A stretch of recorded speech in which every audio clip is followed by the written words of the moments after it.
অনেকেই সুযোগ সন্ধানীরা সুযোগ নেওয়ার চেষ্টা করছেন।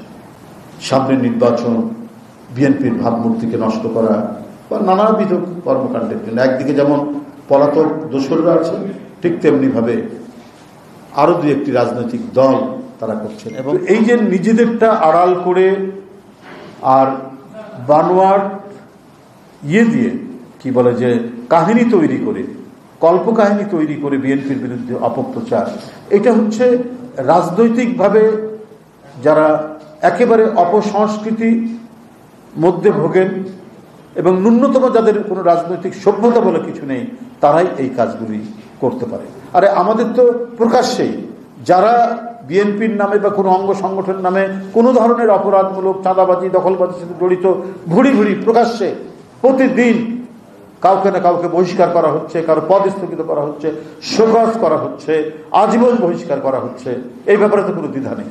কিন্তু সেই রাজনৈতিক দলটি নিজেদের লোকদের অপকর্মকে আড়াল করে তারা নানা নাটকের মাধ্যমে বিএনপির ভাবমূর্তিকে বিনষ্ট করার পায়তারা করছেন বা বিভিন্ন মাস্টার প্ল্যান করে যাচ্ছেন, যে যাতে বিএনপির ভাবমূর্তি নষ্ট করা যায় নির্বাচনের আগে। এইটা মানুষের কাছে কোনোদিনই গ্রহণযোগ্য হবে না। চক্রান্ত ষড়যন্ত্র করে, নীল নকশা করে কারো ভাবমূর্তি নষ্ট করা, কোনো রাজনৈতিক দলের দীর্ঘদিনের ঐতিহ্যগত যে ইমেজ, সেই ইমেজকে ভুলুণ্ঠিত করার চেষ্টা কোনোদিনই সফল হবে না, অতীতেও হয়নি। অতিরিক্ত অপকৌশল এবং কূটকৌশলের আশ্রয় নিয়েও কিন্তু আলটিমেটলি কোনো লাভ হয় না।